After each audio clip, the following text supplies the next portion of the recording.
4, 3, 2, 1, 0. Hello Watchers, I'm Ian Dodgen, Director of OKRE. This salon is one I've really been looking forward to. It's a vital topic that affects so many of us. We're exploring how entertainment, research and lived experience can come together to help improve mental health. In conversation, Say Your Mind podcaster, actor, director and personal trainer Kelechi Okafor. Head of Strategy and Communications for Social Purpose at ITV, Susie Brown. Consultant Psychiatrist and Bernard Wolfe Professor of Health Neuroscience at the University of Cambridge, Paul Fletcher. Lived Experience and Public Engagement Lead for the Mental Health Programme at Wellcome Trust, Kate Martin. TV producer and screenwriter, Eugene Tunick. And now, over to our host, freelance producer and founder of mental health support group, The TV Mindset, Adil Amini.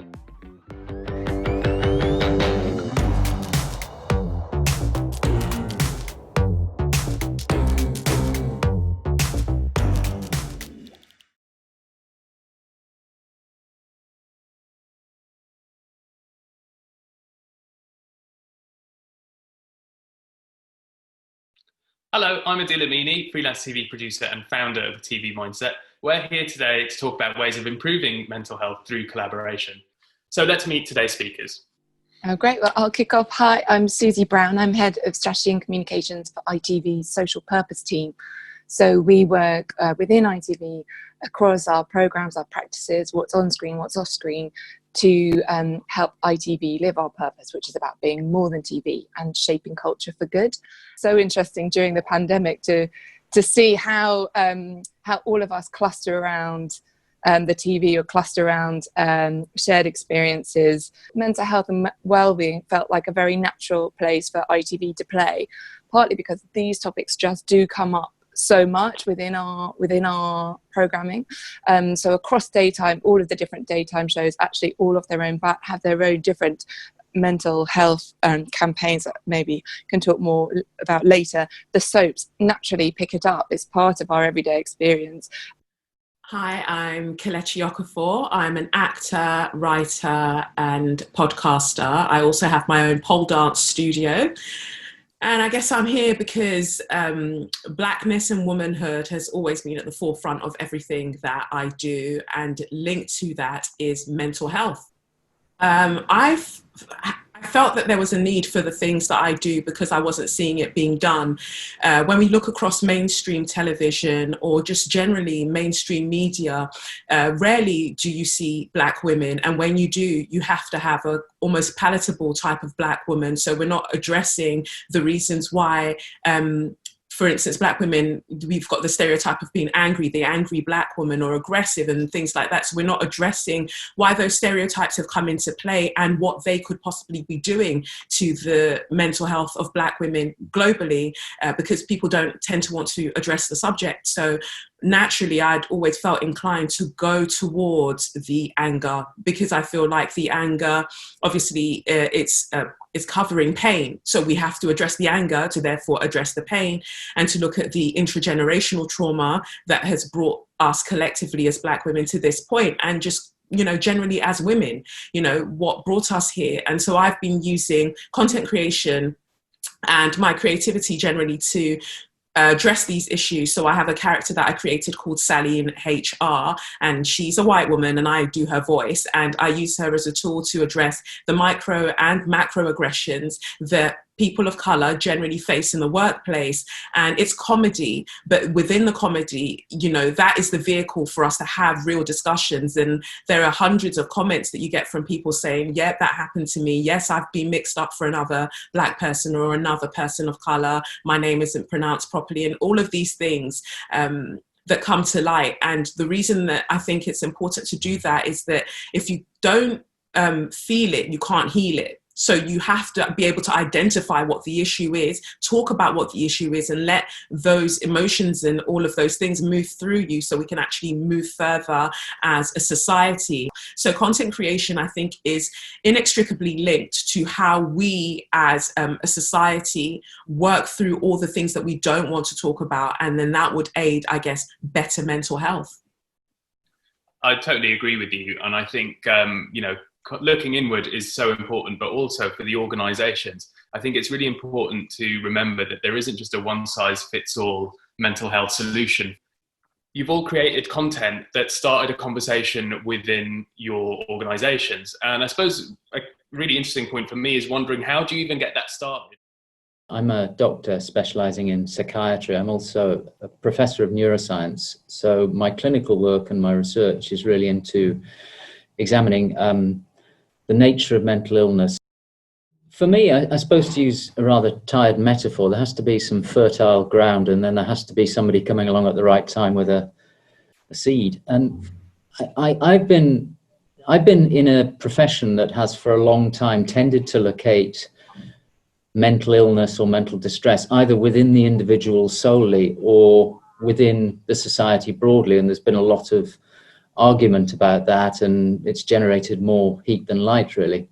And I think the insights that have driven the field forward have been a recognition that we cannot think about illness of the mind or distress in the mind without thinking about the wider world within which that mind is negotiating. But at the same time, we can't think about that wider world without thinking about the nature of that individual within it. So it speaks towards being both highly individualized, but at the same time, not blaming the individual or not locating the flaw in them. And I suppose that's the sort of slow realization my research and clinical work was coming to. And then at the time, I was contacted quite out of the blue by a video game company who said, we want to make a game that represents psychosis, or the state of having delusions and hallucinations, which some people would call schizophrenia. And that was just the right time, I think, for me. I already had an interest in video games and the power that they have to create experiences. And what really struck me about it was this opportunity it offered both to actually think about blurring the distinction between what was being represented and the player. So although it was a character in the game who was psychotic, when you pick up the controls, you become that character. And it encourages you to move into another world and experience the world through a different pair of eyes. And that made me very enthusiastic about it. And at the same time, there was this possibility of actually communicating an experience to people who'd never had it.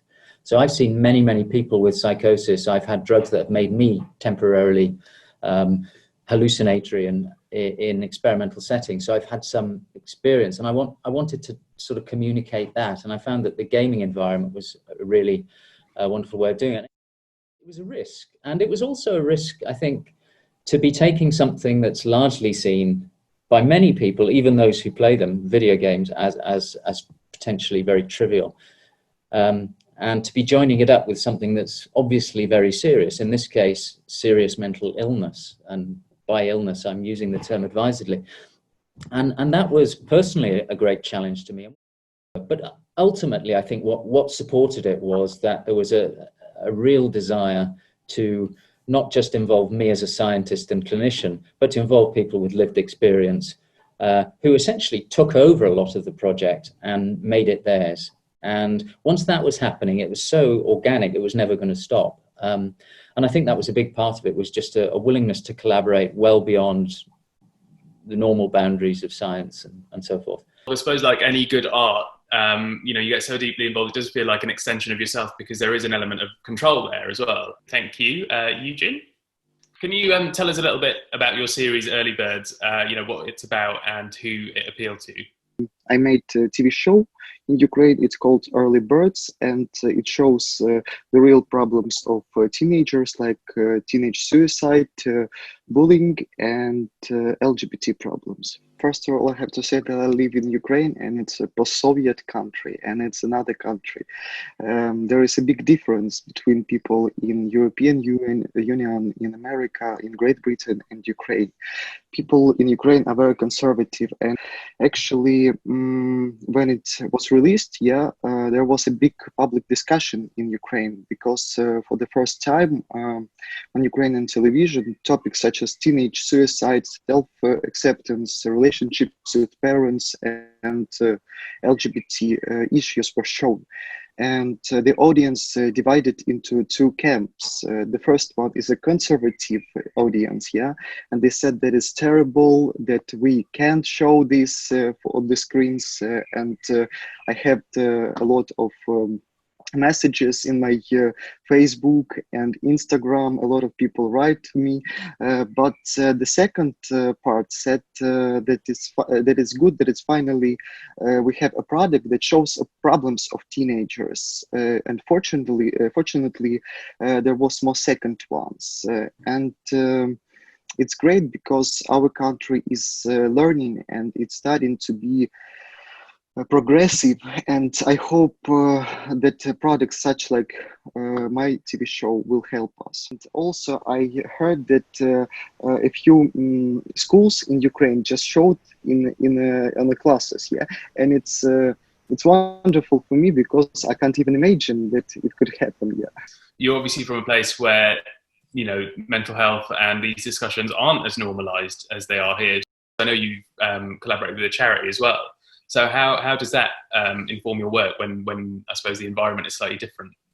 When I only began work on the series, I decided to create it on the real stories of teenagers. And first of all, I heard the stories from my own childhood, but I've never been a victim, but I saw a lot of examples of bullying in my school.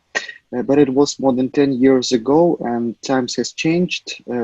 And so that's why I decided to talk with the young people, just to learn more about their actual problems.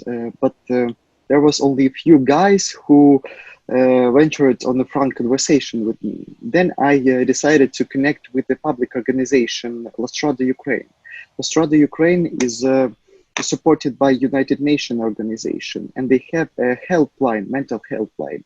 So everyone who suffers from harassment, bullying, and other forms of aggression can call to get help of psychologists. Національна дитяча гаряча лінія. Чим може тобі допомогти?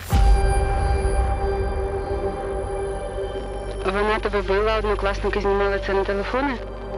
Ти розповідала про це комусь із близьких? Як довго сестра вживає? Вона коли-небудь давала тобі спробувати? Послухай, почуття не обирають стать, і ти маєш на них право. Я допоможу тобі знайти правильні слова для батьків. Я знаю, що тобі зараз важко. Але відклади, будь ласка, лезо в бік і давай поговоримо. Гаразд? Саша. Саш, чуєш мене? I can say that in the first months, calls to the helpline Lastrada increased by 600%, and more than 500 viewers were on TV and 700 on YouTube.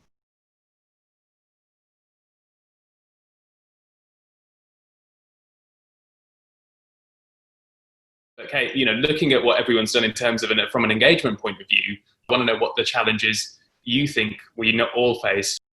I'm the lived experience and engagement lead for the Wellcome Trust's mental health priority area. And the priority area is trying to find the next generation of approaches to tackling anxiety and depression in young people. And my job is to make sure that people with lived experience are really at the forefront of helping us make that change.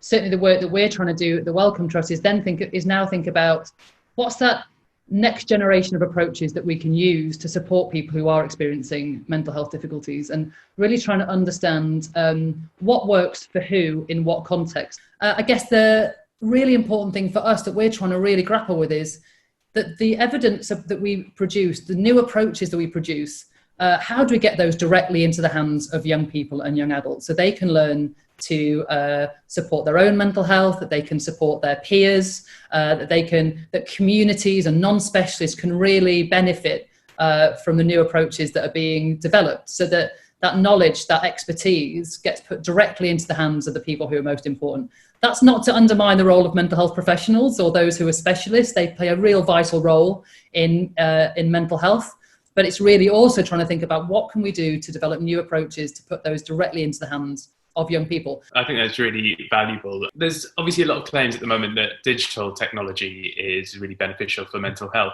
How difficult is that, or how challenging can it be to give that an evidential, I suppose, form and present that to people?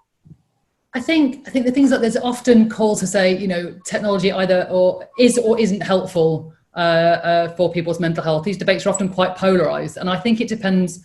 I think it can be helpful for some people in some situations, and it can be unhelpful in others. So it's about really trying to understand how can we harness technology, social media, gaming for the good of people's mental health. And I think it's about really trying to have that balanced narrative and exploring that with people with lived experience to say, what do you need to be able to associate and engage with this in a way that is helpful for you?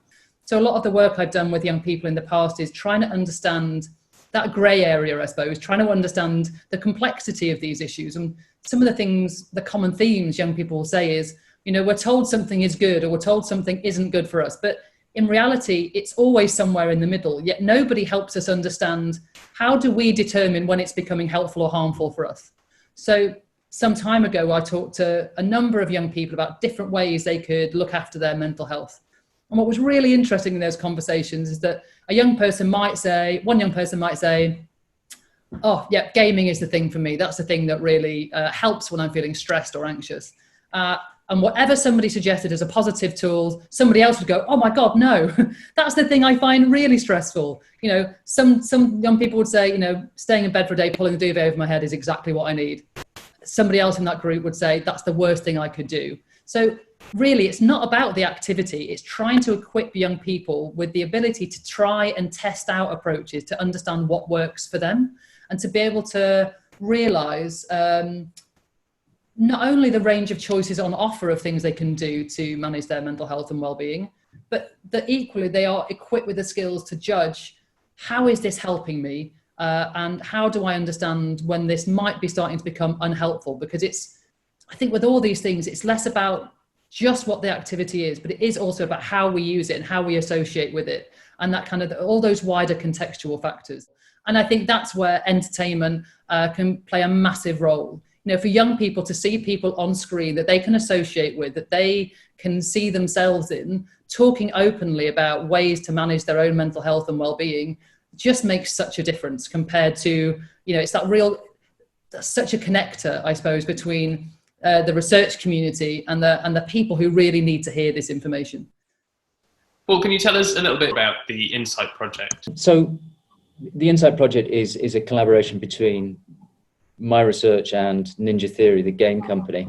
So that's an attempt to move on from a project that was really a game that was attempting to represent a mental state as well as it could and as respectfully as it could, to take that idea further and say, well, if we can represent mental states, are there things that we can do to actually help people? Things that within the context of a game would actually guide them and train them and help them to learn to manage things like anxiety. I mean, anxiety is something that I think is sort of spread across all of the mental illnesses, all the instances of mental distress. And it adheres to the principle that you don't understand a mental state or anxiety without thinking about the person's mind and their psychological experiences, the person's body and all of the signals and the huge noisy environment within which the brain has to reside, and the person's world. And that it's the integration of mind, brain and environment that are really crucial to thinking about any form of well-being or distress. And so the first project was set up to try and use virtual reality to create a set of experiences.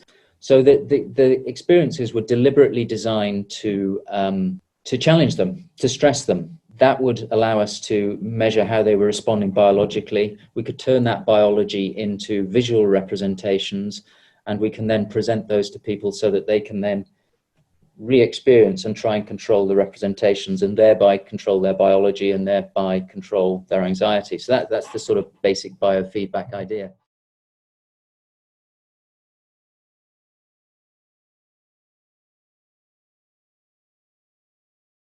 It does bring, the interesting question of measuring impact in everything that we do and the challenges that we face. And I think, Susie, I remember the Britain Get Talking campaign that ITV did.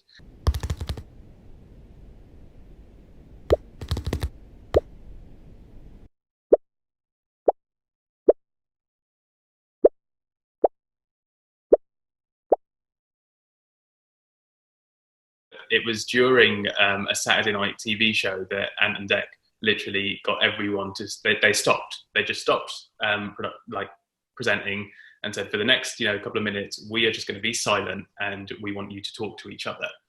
Powerful. Like, I've never seen anything like that before on TV. And, to even get to that point, I think is for ITV to do that is so amazing. I know even in my household, mental health just wasn't a thing. You just don't talk about it in South Asian households or in this community.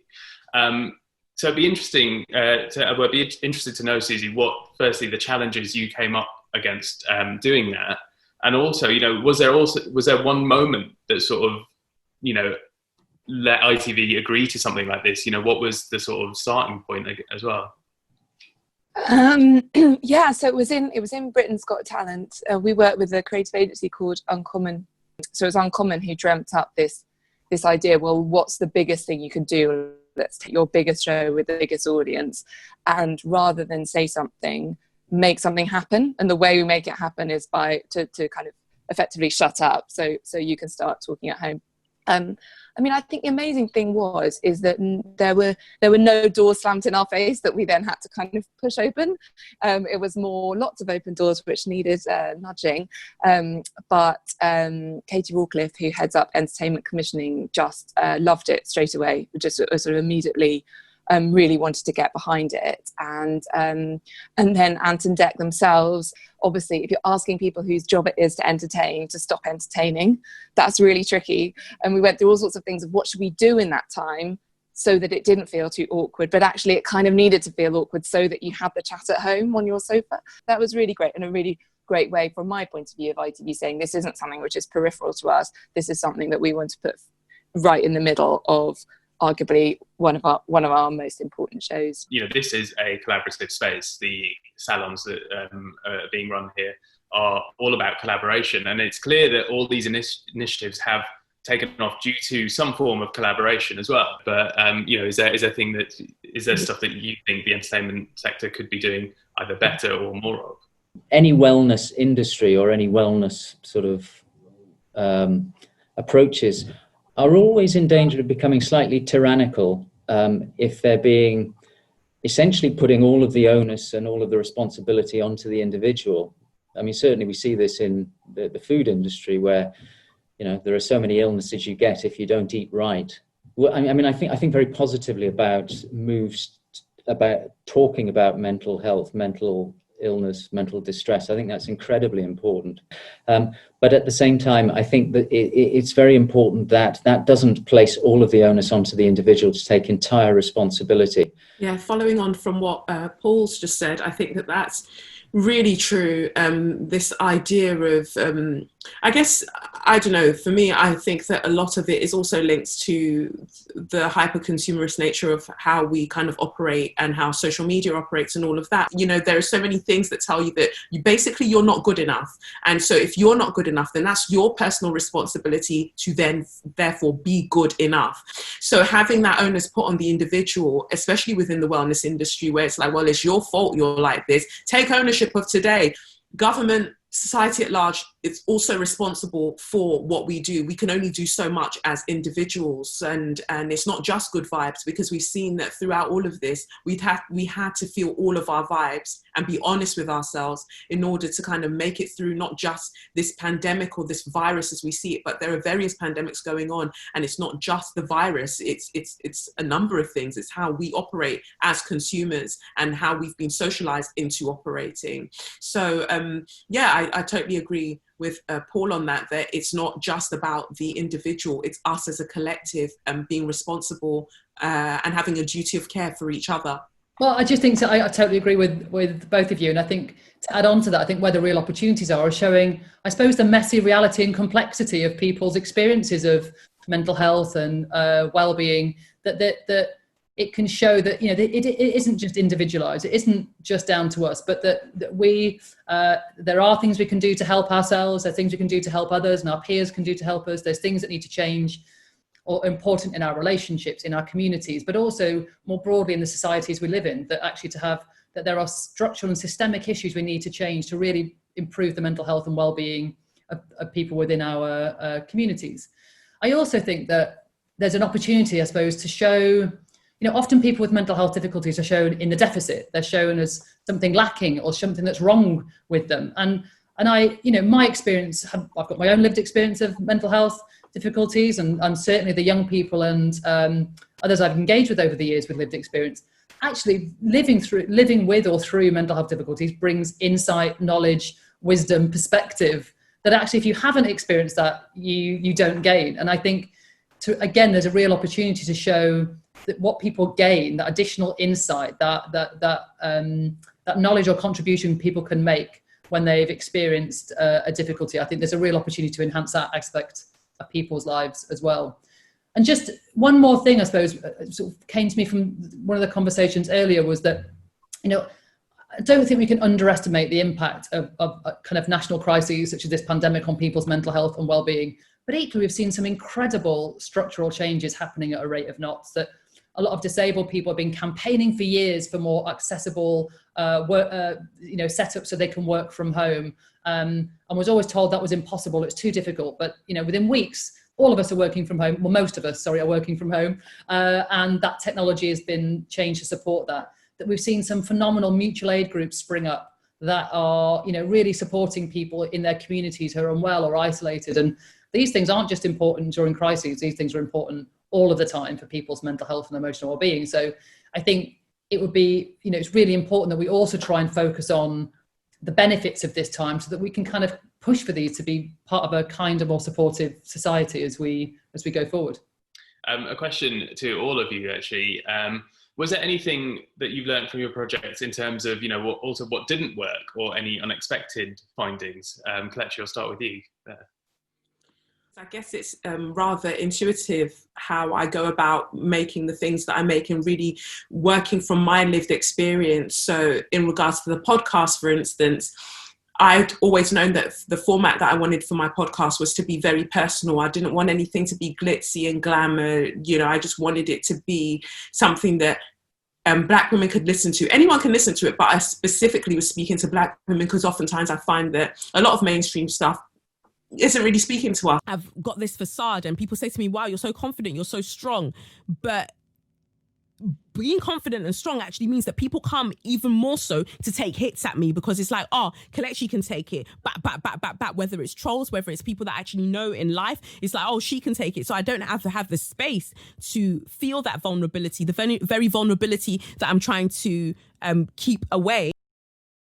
So those things play a massive role in how I view the world. And I thought it was important to bring this kind of aspect into making the podcast. So when I then ended up having a miscarriage in my first pregnancy, I very much knew that I wanted to speak about it quite a lot. When we look at the function of shame and what it does to the individual, it is to silence you. You don't want to speak, but we need to speak about these things. We need to speak about the experiences that birthing people have regarding, this aspect of their life.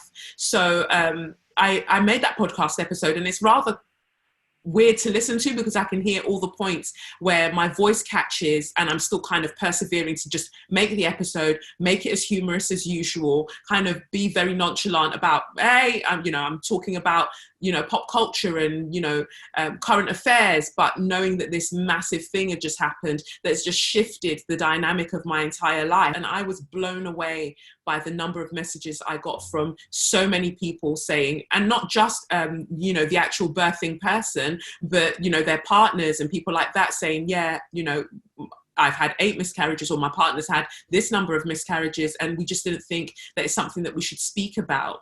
Thank you for speaking about it. And it's the thank you that made it worth it. It's risky, but it made it worth it. Thank you also for sharing that with us again and again. As you said, sharing those stories, as traumatic as it can be, you do know how much it helps other people. And I always say that, that story reaching the right person's ears could be the difference between life and death for that person. So I'll tell my story 100 times.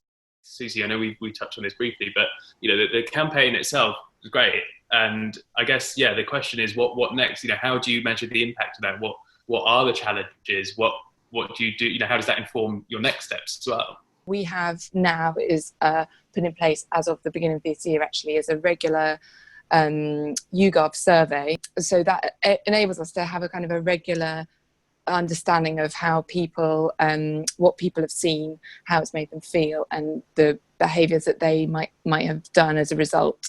So for the original Britain Get Talking campaign in October last year, we did a kind of a pre and a post, so we were able to see how people's understanding of the importance of connection within families being important for mental wellness changed, and also pre and post, and also how many people had started a conversation or had a better quality of conversation with their family. What's tricky is to understand how it all adds to a kind of a national change in how we perceive mental health. So I hope that, and how we think about our own mental health. So I hope that we are able, as we get more and more data, to see how that shifts, and how obviously none of us are doing anything in isolation, but how we're playing off each other to contribute to a wider positive change. And then other things have a different kind of measurement. So just as Eugen said, uplifts to websites. So we actually had some isolation stories that were new work commissioned under coronavirus. The first one featured Sheridan Smith. It's a 15-minute drama, and at the beginning of the week, we ran it with one of our Britain Get Talking trails, which was specifically around loneliness, and pointed to the Let's Talk Loneliness website that DCMS had, which has got some interesting tools on it. And they reported 1,000% uplift on traffic to that website, just as a result of a continuity push off the back of a trail, off the back of a great short, unusual show. I mean, it'd be great to talk about Harry's Heroes, which is an entertainment format. It's Britain's Euro 96 football team getting back together and going and playing against other middle-aged men. So it's very much not, you do not watch that thinking this is about mental health and I'm going to get a story about mental health out of it. But again, I mean, on a very personal level, Paul Merson appeared in it last year, opened up to his teammates about his gambling addiction, actually his alcohol addiction, and sort of has turned his life around absolutely amazingly over the last 9 months. And then in the series, which was just out just earlier in the summer, just spoke so movingly about his experience from it. And so that kind of individual story is also, you can't help but be moved by it. I go to a meeting in Paris, an English-speaking AA meeting. You? Oh, Yeah. 100%. How often would you go to meetings? 3 times a week. Oh, is it? Yeah. Wow. You say wow, but I'd go to the pub 7 days a week. Do you know what I mean? Yeah. Susie, what were the challenges around bringing evidence of the impact of your work at ITV? Yeah, so I think that we do a lot of quantitative research. So I think probably one of the challenges, as ever with quantitative research, is claimed behaviour and actual behaviour. And so when you're reaching people, so we know that it's nationally representative, YouGov makes sure of that. But that is a challenge. Yeah, I mean, I think one of the things that I feel really glad about is that we do have access to a lot of research, and we're able to be informed by that, and also access to research from our partners in Mind and Young Mind. Paul Farmer, who's the CEO of Mind, sits on our mental health advisory group, along with representatives from Young Minds, Sam H, who are the Scottish Association for Mental Health, and producers and doctors who all have expertise in the mental health field. And so they're able to bring research from their different areas into ITV.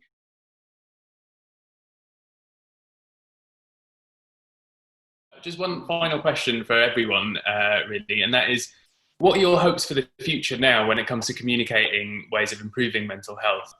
How can we build on this at this point?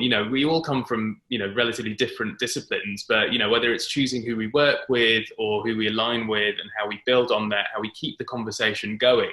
Is there any advice that any of you can give on that front, also based on your own personal experiences? I just think it goes without saying that we have to collaborate, and we have to make sure that everyone's perspective is around the table. We have to make sure that, the researchers, that mental health practitioners, people with lived experience, people in the entertainment industry who can help facilitate some of these debates and represent accurately people's lived experiences.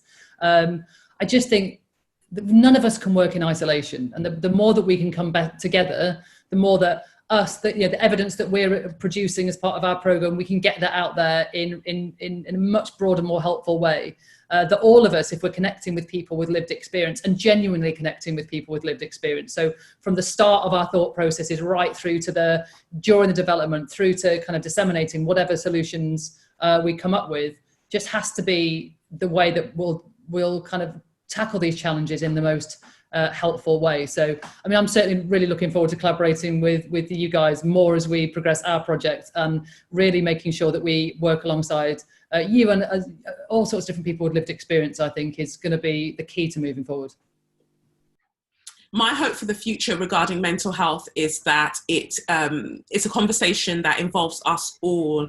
It's not just, like we said, about the illness or the distress, but it's about the joys, it's about the nuances of all of our lived experiences and how we can better serve each other, I guess, as a society. So that's, a call to organizations to expand who they listen to, and for our individual communities, I guess, to be open to having conversations about about mental health, and not pretending that it's just not a thing. We talk so much about physical health, not realizing how we can't really extrapolate our mental health from the physical. Like, the mind informs the body. Thank you all so much for joining us today and sharing your work and the challenges around it. I think it's been a really insightful discussion, and I honestly cannot wait to see what the future holds in terms of our attitudes, behaviours, and also collaborations, not just between people in this room, but on a wider level. So thank you so much for your time and for sharing your processes. Bye. For more information about OKRE, further events, and how you can collaborate across the entertainment, research, and social impact sectors, go to okre.org and follow us at OKRE Social.